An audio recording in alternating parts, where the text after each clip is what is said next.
جاء الحق وزهق الباطل إن الباطل كان زهوقا. بسم الله والحمد لله والصلاة والسلام على رسول الله. أما بعد فأعوذ بالله من الشيطان الرجيم. بسم الله الرحمن الرحيم. يا أيها الذين آمنوا اتقوا الله وكونوا مع الصادقين. صدق الله العظيم. انتهائی واجب الاحترام حضرات مسلمانانو دوستانو، یقینا په هر زمانه کې د اهل بدعا او د جدید معتزلی حضراتو له طرفه علماء حق باندې قسمه قسم اعتراضات او قسمه قسم د رد بدویل او د ګستاخی دغه حمله شروع دي. لکه پرون چارته د وحید الله وحدان جدید معتزلی یو ویډیو کلیپ راولېږل چې هغه کې هغه زمونږ استاد محترم مرشد و مربی مرشد اعظم صاحبزاده پیر مفتی گوهر علی شاه سے په باره کې یو څو خبرې کړې دي، د هغې وضاحت او د هغې جواب کول ضروری ګڼم. نمبر 1، وحید الله وحدان په خپل هغه ویډیو کلیپ کې دا خبره کړې ده چې بعضی مسله کې د پیر صاحب راشي او ما سره د کینی د افهام او د تفهیم په بنیاد باندې وي که د مناظرې په شکل کې وي، نو زه به پیر صاحب محترم سره خبرې کوم او هغې سره به دغه مسایل حل کومه. نو د دې خبرې جواب خو درته دا وکم چې حضرت صاحب محترمه ستا دومره حیثیت نشته چې ته لکه د پیر صاحب محترم مخې ته کینی او د یو څو مسایلو وضاحت کول غواړي. نو ته خو د پیر صاحب د شاګردانو په ځای هم نه، بلکې الحمدلله ستا غوندې کې د پیر صاحب چې څومره علمیت او څومره قابلیت او څومره شعور او څومره عقل درکې دی، دومره د پیر صاحب د شاګردان خو لا پرېږده چې د پیر صاحب خادمان چې وي چې هغه عالمان هم نه وي، هغې علمیت او هغې هغه ادب او د هغې هغه خبرو انداز لتانه بهتر دی. نو لحاظه تا سره د پیر صاحب په یو خبره باندې خبره کول، په یو مسله بحث کول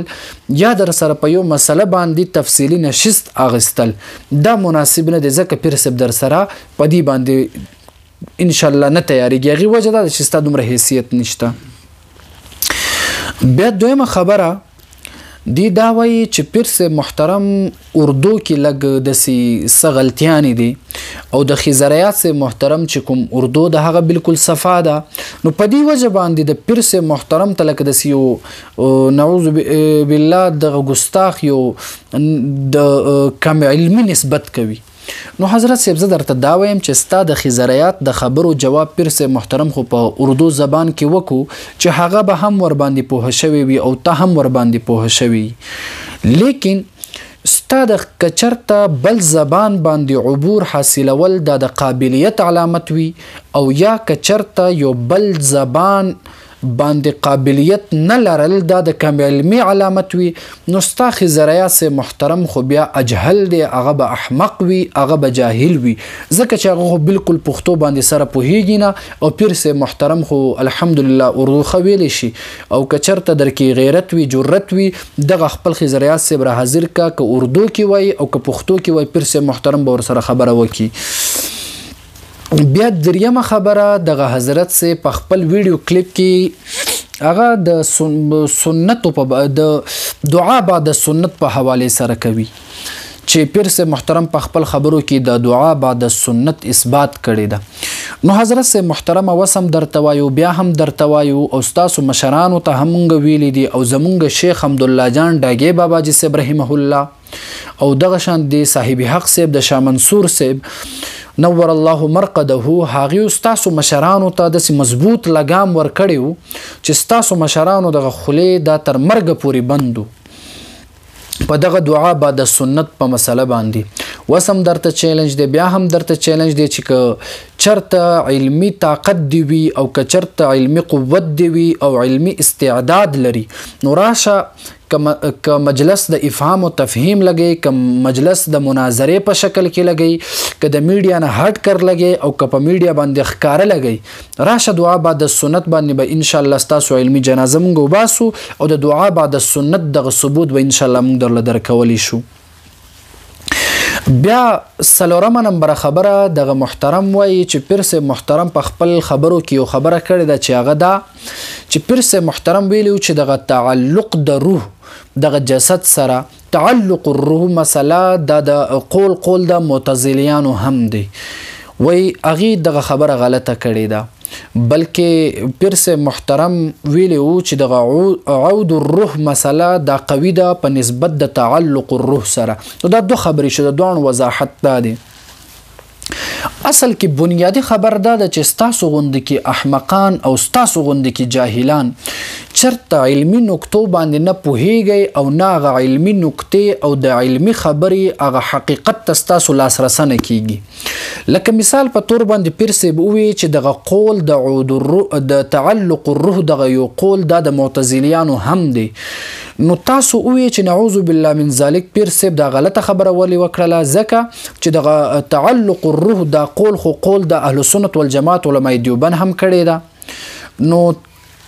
تاسو دغه مطلب چې کوم راغستې د پیر صاحب د خبرې نه دا تاسو غلط راغستې د حضرت صاحب وس پیر صاحب چې کله ووایي چې دغه تعلق الروح دغه قول د معتزلیانو هم دی دې سره چرته هم اهل سنت والجماعت ولو ته دغه معتزله نسبت نه کیږي ځکه چې دغه تعلق الروح دغه قول د اهل سنت والجماعت په نسبت باندې هم صحیح دی او د معتزله حضرات په نسبت باندې هم صحیح دی یعنی جدید پنځپریانو په نسبت باندې هم صحیح دی بهرحال وس ګوره چې کله دواړه دغه قولونه یو شان دي شوله د دې سره نه خو دغه معتزلي اهل سنت والجماعت کې داخليږي مثال په تور باندې هغې ته اهل سنت والجماعت بعضو اگر چې هغه اهل سنت والجماعت کې داخل ګڼي دغه معتزلیان هم لیکن مثال په تور باندې درته وایم چې په کوم افرادو باندې اطلاق د اهل سنت والجماعت کیږي او په کوم افرادو باندې اطلاق دغه معتزله او حضراتو کیږي نو داسې نشي کېدلی چې دغه قول د تعلق الروح په وجه باندې ته دغه معتزلي ته دیوبندي ووایي یا چېرته یو دیوبندي درته معتزلي ووایي ځکه چې د دواړو په یو مسله کې اتفاق دی چې کله اتفاق راشي نو د دې مطلب دا نه وي چې دا دواړه یو شي د دې حقیقت یو شي د دې عقاید ټول یو شي دا ستا غلط او غلط مطلب دی راغستلی ده لکه مثال په تور باندې د دې وضاحت به دا شي چې موږ هم وایو چې الله رب العزت واجب الوجود دی د الله رب العزت ذات شته هم دارنګي چې کله مونږ وکتل دغه کفار باز کفار هم وایي چې د الله رب العزت د ذات هغې هم قائل راغلی دي چې هغوی هم د الله رب العزت د واجب الوجود قول کوي هم دارنګي باز یهودیان راواخله چې هغوی هم د الله رب العزت د واجب الوجود قول کوي وس دغه واجب الوجود قول کول دا دغه دریو قسمه خلکو یو شانتي شوله لیکن دغه قول په بنیاد باندې ته یو مسلمان ته یهودي نشي ویلی هغې وجه دا ده اگر که یهودی هم د الله رب العزت د وجود قول کوي د الله رب العزت د ذات قائل دی او دلته مسلمان هم د الله رب العزت د ذات قائل دی نو دغلته چې کله د دوانو خبر یو شانتي شوله دغه یو شانتي خبرو په بنیاد باندې ته نه خو یهودي ته مسلمان ویلی شي او نه مسلمان ته یهودي ویلی شي نو د پیر صاحب مطلب دا و چې دغه قول تعلق الروح دغه قول دا د معتزلیانو قول هم دی او د اهل سنت والجماعت علماء دیوبند قول هم دی یعنی دوانو دغه قول دی صحیح ده بیا دی بل اعتراض په پیر صاحب باندې کوي پیر صاحب باندې بل اعتراض دا کوي چې ستاسو ملګری خو د تعلق الروح قول کوي او ته د عود الروح قول کوي نو دا خو د یو بل سره تناقض دی نو حضرت صاحب محترم دا خبره دی هم غلطه ده ګوره بله مسله چې کله زه درته ووایم نو ستا دغه دماغ به راواخلي او ستا دغه عقل به کار وکړي پته نه لګي چې دومره احمقوالي او دومره جهالت نه ولې کار اخلی لکه مثال په تور باندې مسله د سماع الموتى راواخله وس مونږ دا وایو چې که څوک قول د سماع الموتى کوي دا خلق هم صحیح دی که څوک قول د عدم سماع کوي دا هم صحیح دی خو دې کې راجح او مضبوط او د دلایلو په بنیاد باندې قوي قول هغه د سماع الموتى د قائلینو راغلی دی هم دارنګې اوس که یو خلق که بعض خلک زمونږ خپل ملګري خپل بعض مشران د تعلق الروح قول کوي او بعض د عود الروح قول کوي نو اوس دغلته حضرت صاحب دواړه صحیح دي دواړو ته مونږ صحیح وایو لیکن دغه عود الروح دغه قول دا قوي دی په نسبت د تعلق الروح سره امید لرم چې دغه ملګري به هم په دې خبره باندې پوه شوي او ته خو الله دې تاته هدایت وکړي او پوهه دې کې خو ستا پوهه کول دا ډېر زیات مشکل دی ځکه چې ته ماته داسې مرفوع القلم غوندې کې ښکاري داسې مجنون پاگل لیونی مینټل ښکاري ستا علاج کول غواړي په پیښور کې شفیق ډاکټر باندې چې بیا دې دغه دماغ له ښکار وکړي صحیح ده او بیا بله خبره د حضرت صاحب په خپل خبرو کې دا کوي چې یو غټ یو دروغ او یو افتراء د دجل نه کار اخلي او غټ یو دروغ په د کلام مناظرې په حواله سره دی ویلې دي چې ستاسو ملګرو هلته په دعوه کې تعلق الروح دغه قول لیکلی او دغه دعوه کې دا لیکلی و نو حضرت صاحب نو د دروغجن خلکو په باره کې خو د قرآن مجید نه هم او د احادیث د نبی علیه الصلاة والسلام نه هم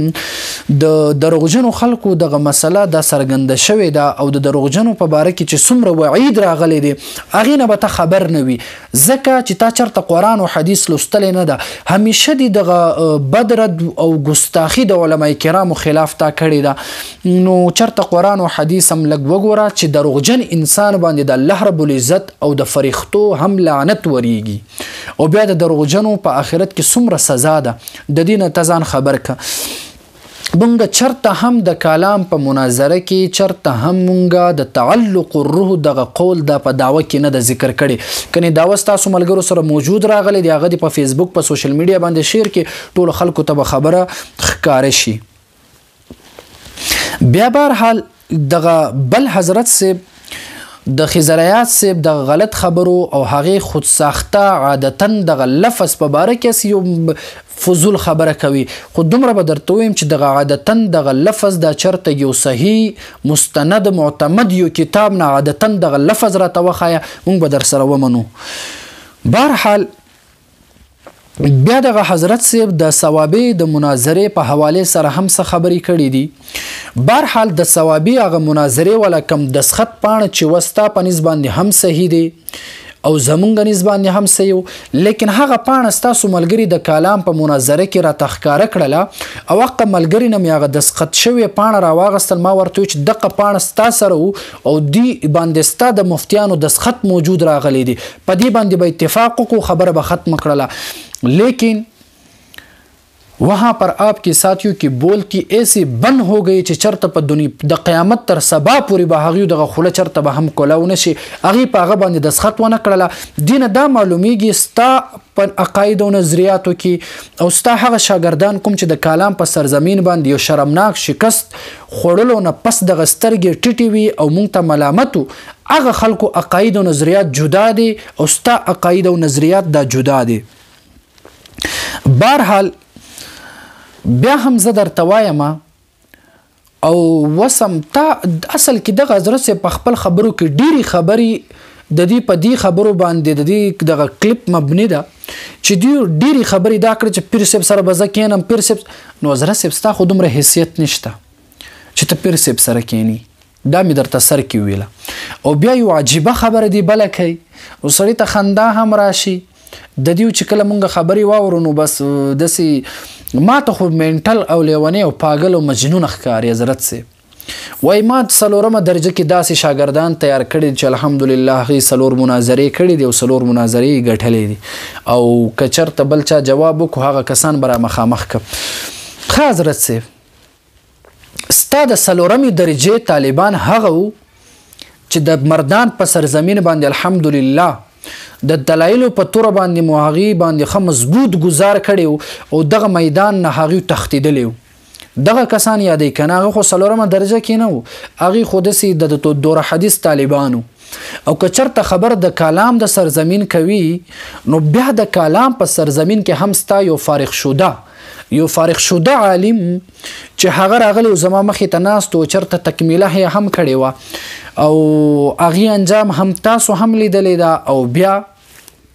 نورو خلکو هم لیدلی و چې هغې حالت او کیفیت او هغې انجام د کلام په سرزمین باندې سو هغه کسو هغه شاګرد یادې چې کله د کلام د سرزمین کې هغې د شکست خوړلو نه پس چې کله د صوابې او د کله پېښور کې په دمګرو پسې ګرځېدل هغه کس یادی که نه ستا دغه څلورمې درجې والا دغه طالبان بل چرته په بله دنیا کې چرته تا انسانانو نه غیب کړی دی. بهرحال مونږ ته دا هم یاد دی چې کله د مناظرې میدان نه پس تاسو دغه ملګرو حالت چې کله خراب شوله او دیو بیا په مولیانو او په دمګرو پسې ګرځېدله او بیا په ځان باندې دمونه کوله هغه کسان هم مونږ پیژنو. بهرحال زه صرف درته دومره وایم چې حضرت صاحب اپنے اوقات میں رہو پہلے تولو پھر بولو. ټیک ده اول په خپل اوقاتو کې اوسه ته زمونږ د حضرت صاحب زمونږ د مرشد اعظم صاحب د هغې د خبرو لایق هم نه او ستا دومره حیثیت هم نشته چې ته هغې پسې کلیپونه کوي. بهرحال زه خو ما ته هم بعضې ملګري دغه حقیقت خبره ده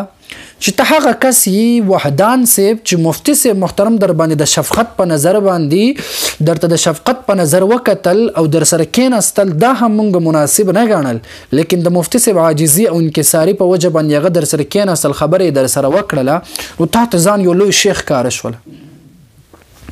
کنې د سوات د کابل په سرزمین باندې خلک ګواه راغلي دي چې هغلته چې کله تراغلی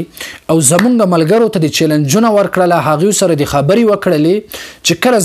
زه هغه ځای ته درغلم بیا ته چېرته پټ شوی وي بیا د هغه ستا قابلیت او ستا دغه چیلنجونه دا کم ځای کې وو. بهرحال زه درغلی وم درپسې تا بیا بل خپل شاګردان عبدالرحمن نامي هغه کسان دې راولېږل چې هغوی ته هم الحمدلله ښه مضبوط لګام مې ورکړی و هغه درنه هیر شو چې هغوی بیا راته وی چې دا زمونږ خپل ځای نه دی زه بیا پسې الحمدلله ستاسو مدرسې ته ورغلی وم چې هلته بیا نمبر یې راپسې بلاک کړی و زمونږ نمبر یې بلاک لسټ ته اچولی و هغه خلک یادوي ته او ستا حیثیت هم راته معلوم دی ستا قابلیت هم راته معلوم دی چې کله تیر رمضان کې چې کله یو لوی پروپیګنډا او غوبل دی جوړ کو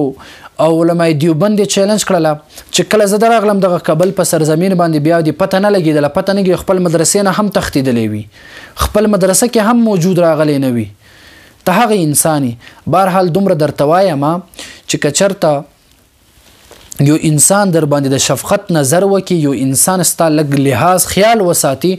نو بیا ته د خپل اوقاتو نه مه وځه بیا ته لوی لوی اکابرین مه چیلنج کوه بیا ته لوی لوی اکابرینو ګروان ته لاسونه مه راچوه کنې دغه لاس ماتولو طریقه موږ ته ډېر ښه راځي کنې ستا د خبرو جواب ان کا جواب پتر سے دینا هم خوب جانتے ہیں. بهرحال زه صرف درته دومره وایم حضرت صاحب چې زموږ د مشرانو نه په قلاره کېنه چرته خپل شاګردانو سره مشغول اوسه چرته خپل دغه سورت یاسین په خپل شاګردانو باندې پخوه نو چرته زموږ د مشرانو نه په قلاره کېنه زموږ مشران مه چیړه کنې ډېر زیات به درته ګرانه شي کنې څنګه موږ ستاسو مدرسې ته درغلي یو ستاسو پنجپیر ته ورغلي دغه شان به انشاءالله بیا به یو ځل پس درپسې درځو نو بیا به درته ډېر زیات مشکل او ډېر زیات ګران بشي. بهرحال امید لرم چې دغه خبرو باندې به دغه مازغه او دغه ذهن به لږ کولاو شوی وي او دماغو به لږ کار کړی وي چې بیا چېرته زموږ د مشرانو ګروان ته لاس وانه شي که چېرته ډېر شوق دی کېږي په خپله حاضرېږي او که چېرته کم شاګردان چې ته یادوي دغه شاګردان حاضرولی شي بسم الله کا الله کې تماشه نشته بس بسم الله کې میدان باندې به خبره وکړو که مسله د عود الروح یادی که مسله دعا بعد السنت یادی ان شاء الله چې څنګه په مسله د ذکر بالجار او په مسله د حیات النبی صلی الله علیه وسلم باندې ستاسو جنازې مونږ ستلې دي هم دارنګې په مسله د عود الروح او په مسله د دعا بعد السنت باندې به هم ان شاء الله مونږ تیار یو